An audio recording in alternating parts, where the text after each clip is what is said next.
Here we are, ready to strip down our Project Can-Am to get it all nice and pretty, ready for giving it away later on this year. As you can see, we've done some preparations, we've got our tools laid out, a notepad, plenty of trays to put bits and pieces in, some cloths and some hand wipes so that we don't get sort of mucky paw prints over just about everything in the history of the world ever.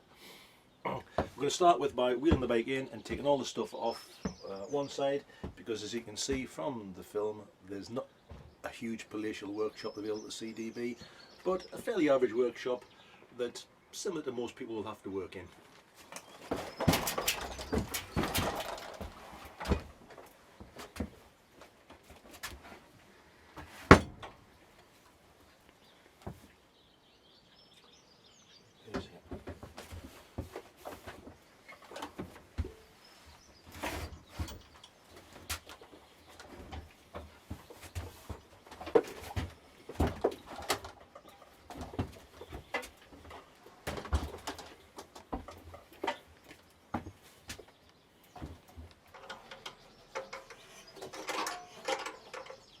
There's a little thing called an exhaust pipe which makes easy access to the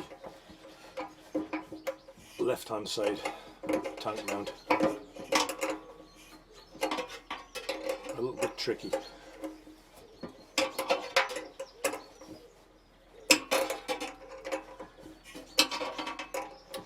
In an ideal world I would probably have one of the ratchet spanners, ring spanners that are now available, but this isn't an ideal world, this is the real world, and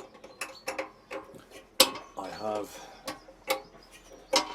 a very nice 10mm ring spanner of very high quality. It's okay to have good quality tools, buy the best you can afford, and how many apprentices have heard that phrase before?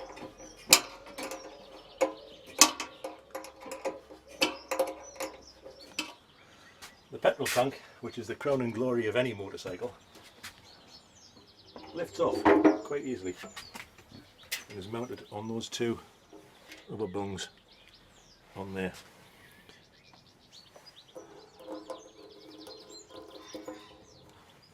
I don't need to tell people that the safest way to make sure the nuts stay with the job is to screw them onto the fasteners, do I? But I will anyway. Right.